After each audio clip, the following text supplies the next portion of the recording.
Welcome to Abhigyan classes. Abhigyan classes के आज के वीडियो में मैं आपसे बात करूंगी कोड ऑफ सिविल प्रोसीजर 1908 के बारे में।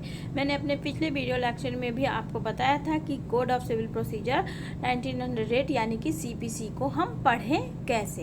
तो मैंने पिछले वीडियो लेक्चर में आपसे एक जनरल बात की थी कि सीपीसी जनरली स्टूडेंट्स का पसंदीदा सब्जेक्ट, पसंदीदा पेपर नहीं होता। वो इसको थोड़ा सा बोरिंग समझते हैं और पढ़ना नहीं चाहते, लेकिन मैं आपको बताऊंगी कि कैसे आप इसे पढ़ें। देखिए, जब भी मैं क्लास लेती हूँ या पढ़ाती हूँ तो मैं अपने स्टूडेंट्स को हमेशा बोलती हूँ कि ओपन योर वेयर एक्ट्स।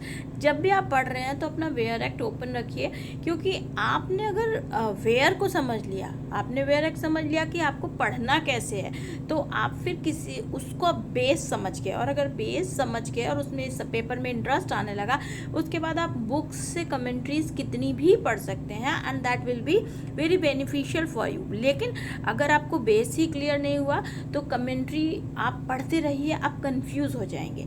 तो मैं स्टार्ट करती हूँ। सबसे पहले जान लीजिए कि कोड ऑफ सिविल प्रोसीजर 1908 जो है उसमें कितने टोटल सेक्शंस हैं। तो अगर हम टोटल सेक्शंस की बात करें तो टोटल सेक्शंस की अगर हम बात करते हैं तो कोड ऑफ सिविल प्रोसीजर 1908 में टोटल सेक्शन जो हैं आपके वो आपके टोटल सेक्शंस जो हैं आपके वो हैं 158। ठीक है, 158 सेक्शंस हैं। इसके बाद हम बात करेंगे तो आपके टोटल ऑर्डर्स की। तो टोटल ऑर्डर जो हैं वो आपके कितने हैं? 51। टोटल ऑर्डर आपके हैं 51। ठीक है, तो आपको ये दोनों चीज़ें पता होने चाहिए कि टोटल सेक्शन कितने हैं 158, टोटल ऑर्डर्स कितने हैं 51। अब हम सीपीसी कितने भागों में डिवाइडेड है इसकी बात करें तो सीपीसी हमारी टोटल डिवाइडेड है 11 पार्ट्स में। ठीक है, टोटल पार्ट्स कितने हैं? 11। ये पार्ट्स हैं आपके। ठीक है, तो आपको ये भी पता होना चाहिए कि टोटल पार्ट्स सीपीसी में 11 हैं, टोटल सेक्शंस 158 हैं और टोटल ऑर्डर्स 51 हैं। ठीक, अब हम आते हैं, जब आप वेयर अगर अपने सामने रख के बैठे हैं तो आप समझ लीजिए कि कैसे पढ़ना है। कि सिविल, देखिए उसमें लिखा है the code of civil procedure 1908, फिर क्या कह रहा है नीचे? Act number 5 of 1908। ठीक है, तो यहाँ पर एक्ट नंबर 5 ऑफ 1908 का मतलब क्या है ये जानना बहुत ज़रूरी है। एक्ट नंबर 5 ऑफ 1908, तो ये इसमें एक्ट नंबर 5 क्यों है तो मैंने कई बार अपने स्टूडेंट्स को बताया है, आज फिर मैं यहाँ पर बताऊँगी कि क्या होता है कि जब भी कोई बिल बनता है, जब भी कोई बिल बन गया तो उसको जब प्रेसिडेंट की, वाइसरॉय की, किसी की भी, जिसकी भी एसेंट मिलनी है, जो भी उस समय उसको एसेंट देने की स्थिति में है, तो उस साल के जो भी बिल्स होंगे उनकी लिस्टिंग की जाएगी। तो जिस नंबर पर वो कोड जो है वो लिस्ट हुआ, ठीक है, तो वो नंबर यहाँ पर दिया रहता है। जैसे एक्ट नंबर 5, तो यहाँ पर 5वें नंबर पर आप मान के चलिए कि कोड ऑफ सिविल प्रोसीजर जो है, कोड ऑफ सिविल प्रोसीजर 1908 5वें नंबर पर लिस्ट हुआ होगा, लिस्टिंग हुई होगी इसकी कि इसको वाइसरॉय के सामने रखा जाए एसेंट के लिए, क्योंकि ये 1908 का लॉ है, बिफोर इंडिपेंडेंस है। तो एट दैट टाइम डेफिनेटली कि उस समय वाइसरॉय का समय था इंडिया में, तो ये उस समय की बात है। तो यहाँ पर आई होप कि आपको समझ में आ गया होगा कि ये 5वें नंबर का मतलब क्या है।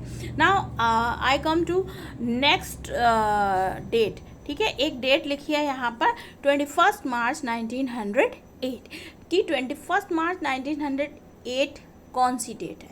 तो आप अच्छे से समझ लीजिए कि ये डेट एनफोर्समेंट डेट नहीं है। This is the date on which CPC got the assent from the viceroy. ठीक है, तो 21 मार्च 1908 को इसको एसेंट दी गई, मीन्स इसको कोड ऑफ सिविल प्रोसीजर 1908 के रूप में एसेंट मिल गई, ये स्वीकृत हो गया कि अब इसमें जो भी लॉज बनाए गए हैं वो एप्लीकेबल होंगे। Okay, I hope it would be understood to all of you. Now I come to the preamble of this act. अब क्या कहता है preamble इसका?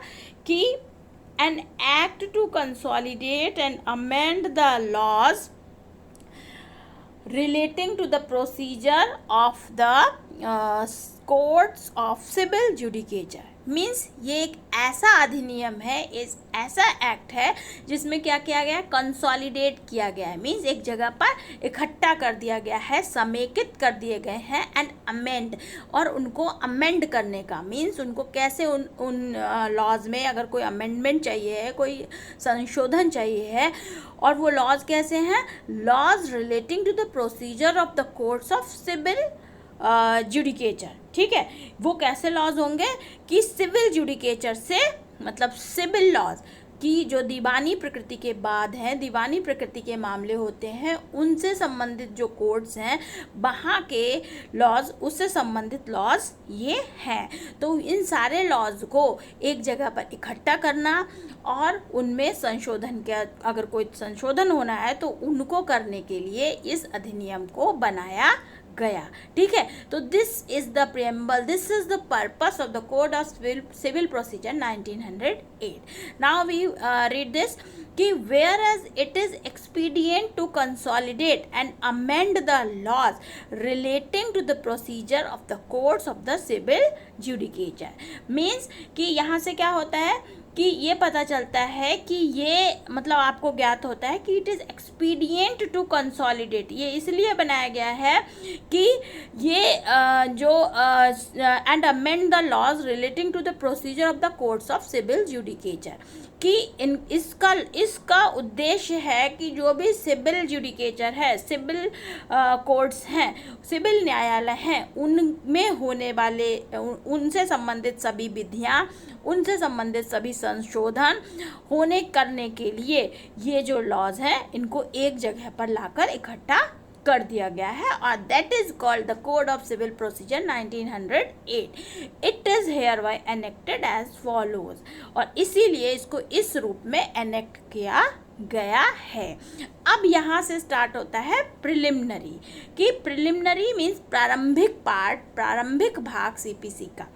तो ये है, यहाँ से सेक्शन स्टार्ट होते हैं. सेक्शन 1 ऑफ सीपीसी क्या कहता है, short title, commencement and extent की बात करता है, कि इसका संक्षिप्त नाम, प्रारंभ और विस्तार, ठीक है, वो क्या होगा. तो सबसे पहले हम पढ़ेंगे अगर इसका पॉइंट 1, तो वो क्या कह रहा है कि this act may be cited as the code of civil procedure 1908. अब आई टाइटल की बात, तो टाइटल में पहले सीधी लाइन में बता दिया गया कि this act may be cited as the code of civil procedure 1908.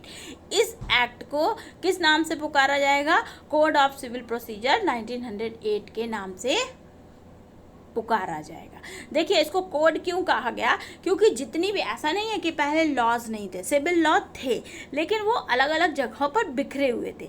अब इसमें एक जगह पर लाकर सारे लॉज इकट्ठे कर दिए गए, मीन्स सिविल लॉ को कोडिफाई कर दिया गया, इसीलिए ये हो गया कोड ऑफ सिविल प्रोसीजर 1908. इसको हम इन शॉर्ट कहते हैं ना, सीपीसी 1908.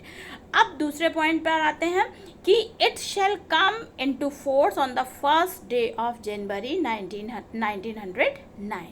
अब देखिए, एक डेट हमने ऊपर पढ़ी है 21 मार्च 1908. अब दूसरी डेट है आपकी, फर्स्ट डेट क्या है 21 मार्च 1908, एंड सेकेंड डेट आ गई आपकी 1 मिनट,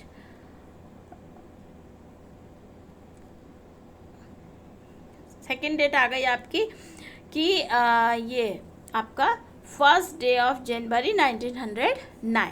तो ये जो डेट्स हैं इनमें क्या अंतर है, तो 21 मार्च 1908 वाली जो डेट है वो एसेंट की डेट है, मैंने पहले भी बताया, और फर्स्ट जनवरी 1909 क्या है, वो क्या है, कम इनटू फोर्स. लिखा है ना, it shall come into force, कि इस दिन ये जो है फोर्स में आए. मीन्स ये जो लॉज हैं, जो कोड ऑफ सिविल प्रोसीजर 1908 के लॉज हैं, जो इसके अंदर विधियाँ रखी गई हैं, वो सब कब से एनफोर्सेबल हुई, फर्स्ट जनवरी 1909 से ये एनफोर्सेबल हो गई. अब दो चीज़ें क्लियर हो गई कि संक्षिप्त नाम और प्रारंभ, इसका प्रारंभ कब से हुआ. Now we come to the third point. And means section 1 चल रहा है हमारा, इसी के हम थर्ड पॉइंट पे आ जाते हैं। मीन्स इसी में है ये आपका फर्स्ट आपने पढ़ लिया कि इसको क्या कहेंगे, कोड ऑफ सिविल प्रोसीजर 1908 कहेंगे, ठीक है। ये आपने पहले ही पढ़ा है कि code of civil procedure 1908 second वाला कहता है कि ये 1 जनवरी 1909 से एनफोर्सेबल है। And now we come to the third point. ये क्या कहता है, it extends to the whole of India except, ठीक है, कि ये जो है होल ऑफ इंडिया पर एक्सटेंड करेगा। अभी यहाँ पर देखिए जो आपके पुराने वेयर एक्ट्स हैं, ये मेरा भी डाउनलोडेड वेयर एक्ट है, तो इसमें आपके एक ऐप में लिखा है the state of Jammu and Kashmir, लेकिन अब ऐसा नहीं है। अब हमें इसके संबंध में क्या पढ़ना है कि it extends to whole of India, ठीक है, क्योंकि जो आपका एक जम्मू कश्मीर का वो आया है कि जो क्लॉज ए है वो कैसे ओमिट हो गई है, omitted by the Jammu and Kashmir reorganisation act 2019, means 31 अक्टूबर 2019 से ये वाली क्लॉज जो है इसमें से डिलीट कर दी गई है। मीन्स अब ये सीपीसी जो है वो ऑल ओवर इंडिया एक्सटेंड करती है। लेकिन बी वाला पार्ट जो है the state of Nagaland and the tribal areas as it is है, ठीक है। अब ये जो है स्टेट ऑफ नागालैंड और ट्राइबल एरियाज पर एक्सटेंड करती मतलब करेगी, एक्सेप्ट लगा हुआ है कि it extend to whole of India except the state of Nagaland and the tribal areas. तो कैसे पढ़ना है इसे, हमें इसका प्रोविज़ो बहुत ध्यान से पढ़ना होगा, क्योंकि ये जो प्रोवाइडेड है एक्चुअली क्या होता है, जो ट्राइबल एरियाज़ हैं यहाँ पर आप सीधे से समझिए कि ट्राइबल एरियाज़ जो हैं उनका क्या है कि उनके ये प्रॉपर्टी से रिलेटेड मान लीजिए स्पेसिफिक लॉज हैं वहाँ के जो वहीं के एरियाज़ में हैं, ठीक है।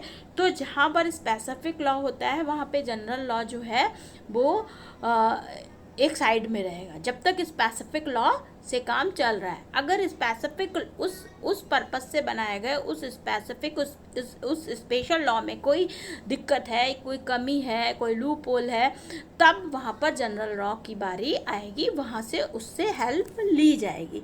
तो ऐसा ही है स्टेट ऑफ नागालैंड और ट्राइबल एरियाज़ के संबंध में, ठीक है। तो देखिए इसमें क्या कहता है कि provided that the state government concerned में, कि क्या है कि concerned state government, concerned state government का मतलब क्या है, the state government of Nagaland या द ट्राइबल एरियाज, ठीक है, गवर्नमेंट ऑफ ट्राइबल एरियाज, जहाँ का भी मतलब जहाँ भी सीपीसी को एप्लीकेबल कराना है। सीपीसी जनरली एप्लीकेबल नहीं है स्टेट ऑफ नागालैंड और ट्राइबल एरियाज में, लेकिन प्रोविज़ो दिया है एप्लीकेबल हो सकती है। कब हो सकती है, जबकि स्टेट कंसर्न्ड स्टेट गवर्नमेंट में, ठीक है, वो कर सकती है, मतलब जो संबंधित राज्य सरकार है वो कर सकती है by notification in the official gazette. इसके लिए उसे क्या करना होगा राज्य सरकार को कि ऑफिशियल गजट जो सरकार का होता है उसमें एक नोटिफिकेशन देना होगा, ठीक है, extend the provisions of this code. और नोटिफिकेशन किसके रिगार्डिंग होगा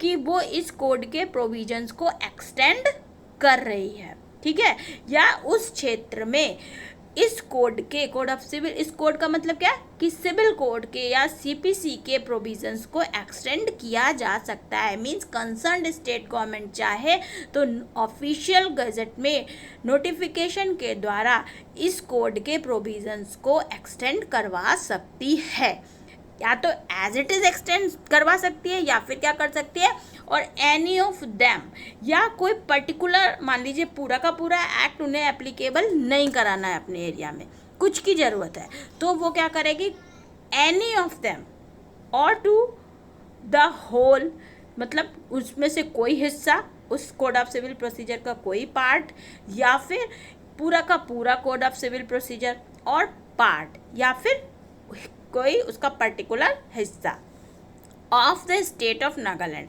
अब वो कैसे एप्लीकेबल कराएगी कि इस सीपीसी के प्रोविजंस को चाहे तो वो पूरा या फिर पार्ट में वो उस स्टेट, मतलब जो आपका स्टेट ऑफ नागालैंड है या ट्राइबल एरियाज़ हैं उनके किसी पर्टिकुलर हिस्से में भी एप्लीकेबल करा सकती है, या फिर पूरे के पूरे स्टेट में भी एप्लीकेबल करवा सकती है। लेकिन कैसे करवा सकती है state government, through the notification in the official gazette ही करवा सकती है एज द केस में भी, मतलब जैसा भी स्टेट गवर्नमेंट को ठीक लगे, seeing the circumstances of the of that particular area, तो गवर्नमेंट चाहे, स्टेट गवर्नमेंट चाहे तो through the notification in the official gazette वो इस कोड के प्रोविजंस पूरे के पूरे या उनमें से कोई प्रोविज़न नागालैंड मतलब स्टेट ऑफ नागालैंड में या ट्राइबल एरियाज़ में, मतलब पूरे एरिया में या उसके किसी पर्टिकुलर हिस्से में इन प्रोविजंस को जो है वो एक्सटेंड कर सकती है, करवा सकती है विद सच सप्लीमेंटल, इंसिडेंटल और consequential modification as may be specified in the notification. अब क्या है इसमें, इन तीनों शब्दों पर, तीनों वर्ड्स पर बहुत ध्यान देने की ज़रूरत है कि क्या कह रहे हैं कि विद सच सप्लीमेंटल, इंसिडेंटल और कॉन्सिक्वेंटल मॉडिफिकेशन। मीन्स सप्लीमेंटल मतलब जो है वो एक तरीके से क्या है कि उसमें अनुपूरक है, मीन्स उनका लॉ चल रहा है उसके साथ साथ ये सप्लीमेंट करने के लिए है, या फिर इंसिडेंटल है मीन्स अनुषांगिक है, किसी तरीके से ये ज़रूरी हो जाता है जहाँ पर मतलब तो तब है, और कॉन्सिक्वेंटल या फिर किसी परिणामिक मतलब परिणाम के रूप में, कॉन्सिक्वेंटल मॉडिफिकेशन चेंजेस लाकर। मीन्स गवर्नमेंट क्या करेगी, ऐसे मॉडिफिकेशंस के साथ जो कि सप्लीमेंट्री हो सकते हैं, इंसिडेंटल हो सकते हैं या कॉन्सिक्वेंटल मॉडिफिकेशन हो सकते हैं, as may be specified in the notification. मतलब उस एरिया की सर्कमस्टेंसेस को देखते हुए अगर स्टेट गवर्नमेंट को, राज्य सरकार को ऐसा लगता है तो वो सप्लीमेंटल, इंसिडेंटल और कॉन्सिक्वेंटल मॉडिफिकेशंस के साथ, और ये तीनों तरीके का जो भी मॉडिफिकेशन वो इस लॉ में ला रहे हैं, मान लीजिए सीपीसी एप्लीकेबल कर रहे हैं लेकिन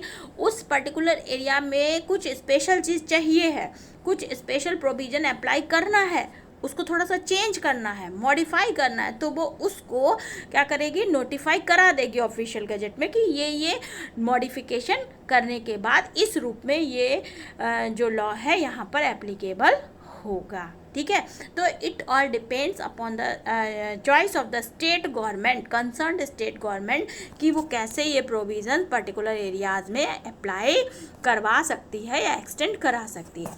now we come to the explanation. अब एक्सप्लेनेशन किस चीज़ की है, हमने एक वर्ड पढ़ा यहाँ पर, state of Nagaland and tribal areas. ठीक है, तो ये ट्राइबल एरियाज़ कौन से हैं, कि हम कौन से एरिया को ट्राइबल एरिया में रखेंगे। ठीक है, तो ये हमें एक्सप्लेनेशन बता देती है।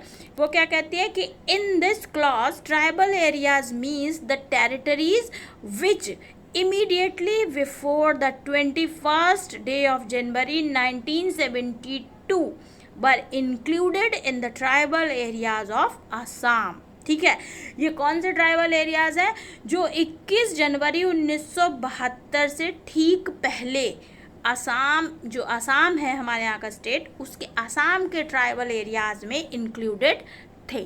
ठीक है, 21 जनवरी 1972 से पहले, 21 जनवरी 1972 से पहले असम के जो भी असम के एरियाज़ में जो भी असम के ट्राइबल एरियाज़ थे वही ट्राइबल एरियाज़ हैं, और उनको क्या किया गया, as referred to in para 20 of the 6th schedule of the constitution. और इन ट्राइबल एरियाज़ को कहाँ पर मेंशन किया गया है, पैरा 20 में 6th शेड्यूल ऑफ कॉन्स्टिट्यूशन में मेंशन किया गया है। तो यहाँ से हमने क्या जाना कि पहली चीज़ कि सीपीसी को state government, concern state government, Nagaland या ट्राइबल एरियाज़ की कंसर्न स्टेट गवर्नमेंट जो है वो मॉडिफिकेशंस के साथ, मॉडिफिकेशंस कैसे होंगे, सप्लीमेंटल, इंसिडेंटल या कॉन्सिक्वेंटल मॉडिफिकेशन जो भी as per the circumstances of that particular area होंगे उनके साथ इन प्रोविजंस को लागू कर सकती है। लेकिन कब करवा सकती है, जब वो ऑफिशियल गजेट में नोटिफाई करा देगी। ठीक है, और दूसरी चीज़ हमने क्या जानी कि ट्राइबल एरियाज़ में कौन से एरियाज़ आएंगे स्टेट ऑफ नागालैंड के अलावा, वो सभी एरियाज़ जो 21 जनवरी 1972 से पहले आसाम के ट्राइबल एरियाज़ में इंक्लूड थे। और ये ट्राइबल एरियाज़ कहाँ से हमें पता चलते हैं, 6th शेड्यूल ऑफ कॉन्स्टिट्यूशन से पता चल जाते हैं कि ये वहाँ पर मेंशन है। तो 6th schedule of the constitution of India हमें क्या बताती है, ट्राइबल एरियाज़ के बारे में बात करती है। ठीक है, अब आता है पॉइंट 4 ऑफ सेक्शन 1, तो हम इसको देख लेते हैं कि ये क्या कहते हैं कि in relation to the Amindivi islands and the east Godavari, west Godavari and Visakhapatnam agencies in the state of Andhra Pradesh and the union territory of Lakshadweep, the application of this code shall be without prejudice to the application of any rule or regulation for the time being in force in such islands, agencies or such union territory as the case may be relating to the application of this code। कि ये क्या कह रहे हैं कि जो Amindivi islands हैं, Amindivi islands क्या है कि one of the 3 islands in the subgroup of the union territory में ये आइलैंड्स आते हैं। इसके अलावा east Godavari area, west Godavari, Visakhapatnam agencies कहाँ पर हैं ये, in the state of Andhra प्रदेश।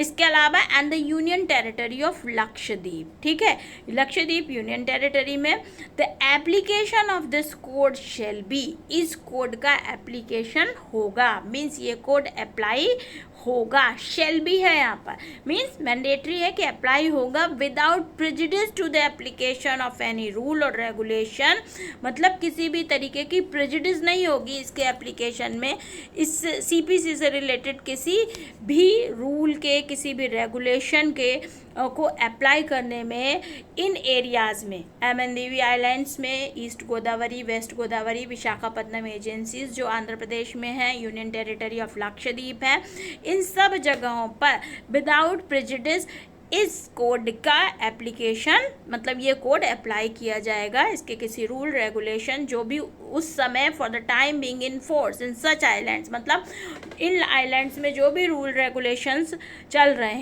हैं, agencies of such union territory as the case may be relating to the application of this code, means to say कि इस कोड में, इस कोड के जो भी रूल्स रेगुलेशंस हैं वो बिना किसी प्रेजुडिस के लागू किए जाएंगे इन एरियाज़ में भी। तो सेक्शन 1 में आपको बेसिकली ध्यान देने वाली चीज़ें क्या हैं कि आपको पता होना चाहिए कि इसको हम क्या कहते हैं। तो इसको हम कहते हैं कोड ऑफ सिविल प्रोसीजर 1908।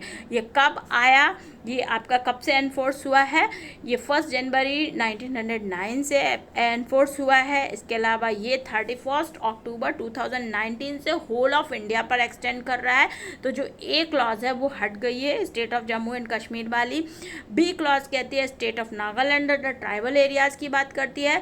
तो concern state government by notification in the official gazette अगर चाहेगी तो ये कोड या इसका कुछ हिस्सा नागालैंड स्टेट ऑफ नागालैंड के किसी पर्टिकुलर एरिया में या पूरे नागालैंड में या किसी ट्राइबल एरिया में या मतलब जहाँ भी स्टेट गवर्नमेंट को लगेगा, जैसा उनको लगता है एज पर द केस उनको लगेगा, तो वो इसको सप्लीमेंटल, इंसिडेंटल और कॉन्सिक्वेंटल मॉडिफिकेशंस के साथ जो है वो नोटिफाई करवाएगी पहले तो ऑफिशियल गजट में, तब इनको लागू किया जा सकता है। ट्राइबल एरियाज़ हमें कहाँ से देखने हैं, ये भी हमने देख लिया कि ट्राइबल एरियाज़ कहाँ हैं कि 21 जनवरी 1972 से ठीक पहले जो असम के ट्राइबल एरियाज़ थे वो ट्राइबल एरियाज़ हैं और इनको कहाँ पर मेंशन किया गया, 6 शेड्यूल ऑफ कॉन्स्टिट्यूशन में भी मेंशन किया गया है। इसके अलावा जो भी अमनदीवी आइलैंड्स हैं, east Godavari, west Godavari area है, विशाखापट्टनम एजेंसीज़ हैं आंध्र प्रदेश, स्टेट ऑफ आंध्र प्रदेश में, यूनियन टेरिटरी ऑफ लक्षद्वीप है, वहाँ जहाँ भी ये कोड अप्लाई किया जाना है वहाँ पर ये विदाउट एनी प्रेजुडिस इसके रूल्स रेगुलेशंस को जो भी उस समय इन एरियाज़ में रूल्स रेगुलेशन एप्लीकेबल हैं उनके साथ ही अप्लाई किया जाएगा। So this is the whole section 1 of CPC। I hope all of you would have understood the base section of code of civil procedure 1908। ठीक है, तो आज के वीडियो में इतना ही। अगर आपको मेरा ये वीडियो पसंद आता है तो मेरे चैनल को लाइक कीजिए, सब्सक्राइब कीजिए और ज़्यादा से ज़्यादा लोगों तक शेयर कीजिए ताकि सभी लोग इसका लाभ उठा सकें। और नेक्स्ट वीडियो में जल्द ही फिर मिलती हूँ।